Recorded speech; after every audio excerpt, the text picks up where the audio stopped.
muqdisho waxaa lagu qabtay kulan ay isugu yimaadeen mas'uuliyiin ka tirsan wasaaradda maaliyadda dhaqaalayahano iyo ganacsato Soomaaliyeed ujeedada isu imaatinka ayaa ahaa in la daahfuro barnaamijka horumarinta dhaqaalaha qaranka oo hadafka laga leeyahay ay tahay in muwaadiniinta Soomaaliyeed ay ka qayb qaataan lacag ururinta qaranka wasaaradda maaliyadda oo wada qorshaha horumarinta dhaqaalaha ayaa sheegtay in shacabka Soomaaliyeed looga baahan yahay in kobcinta dhaqaalaha ay ka qayb noqdaan maadaama hadda ay yihiin canshuur bixiyaal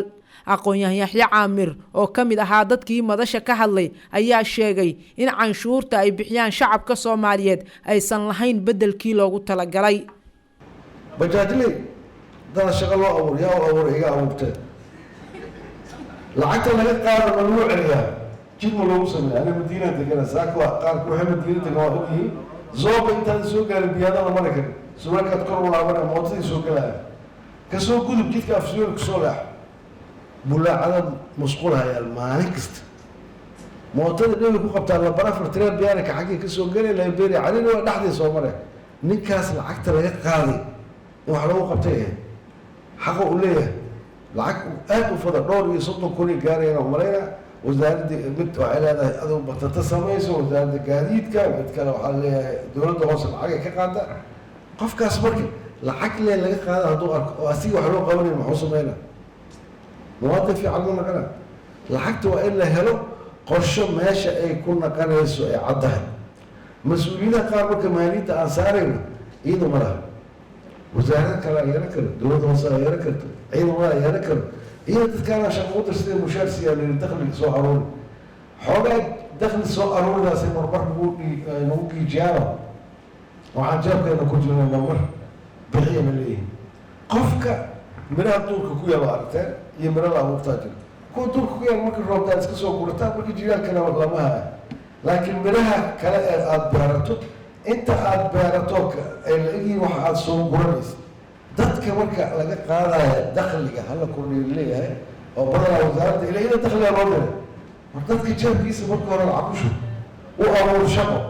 mid kamid ah ganacsatada Soomaaliyeed ayaa sheegay in laf dhabar ay u yihiin kobaca dhaqaalaha wadanka oo ganacsato la'aanteed aysan dawladdu heli lahayn dhaqaale lagu maareeyo shaqooyinka dawladda qofka suuq zakadiisa bixiyay أما هذا ganacsatada waxay bixiyaan oo markasta la dul taagan yihiin dalka iyo dadka awdaba gacan ay la dul taagan yihiin mashaariic la taabo karo oo dalka oo dhan marka muqdisho kaliya xiriiriyeen kasoo bilow Soomaaliland ama waqooyiga Puntland ama bari gobolada dhexe halkan joogno koonfurta mashaariicda ay ka qayb qaateen oo ay wax ka hirgeliyeen ganacsatadu waxay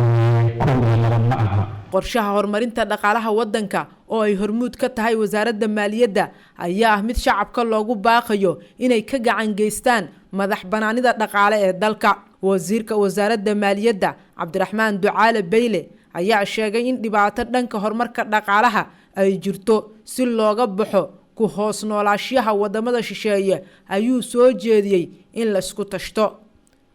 oo si aad u heetiin maaliyaddu qayb bay ka tahay dhaqaalaha inkastoo iskuulada marka lagu dhiganayo meelo kale lagu dhigo haddana dee cashuuruhu waa public economics wey dawlad iyo soo shaqaysaana waa public economics wey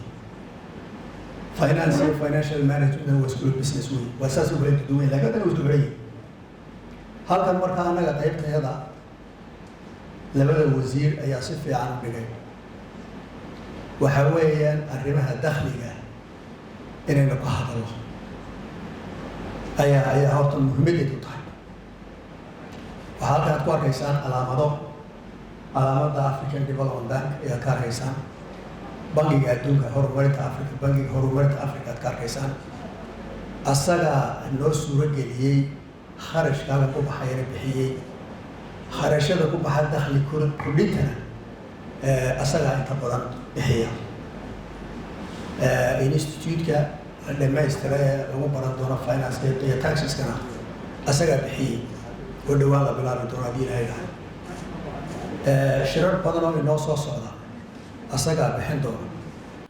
wasiirka wasaaradda maaliyadda ayaa mar kale ku celiyay in dhaqaale ururin qaran la sameeyo maadaama waddanka uu aadayo doorasho sidoo kale dowladdu ay wado dadaalo ay caawimaad uga raadsanayso wadamo ay ka heli karto taageero dhaqaale Nasriin Maxamed Ibrahim Mustaqbal Media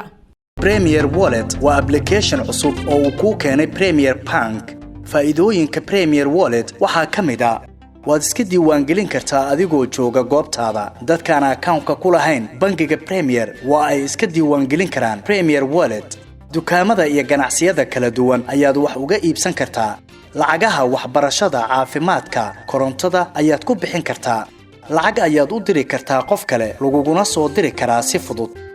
account-kaaga iyo Mastercard-kaaga Premier Bank ayaad ku xiran kartaa kana maamulan kartaa lacag ayaad ka dalban kartaa asxaabtaada ama waad ogolaan kartaa lacag laga soo dalbaday dhaqdhaqaaqa lacagahaagana waad kala socon kartaa ganacsiyadu waxa ay leeyihiin ab u gaar ah oo ay kala socon karaan xogta lacag bixinta macaamiishooda inta ay in ka badanba ka hel abka Premier Wallet oo kala soo deg hadda Play Store-ka ama App Store-ka Premier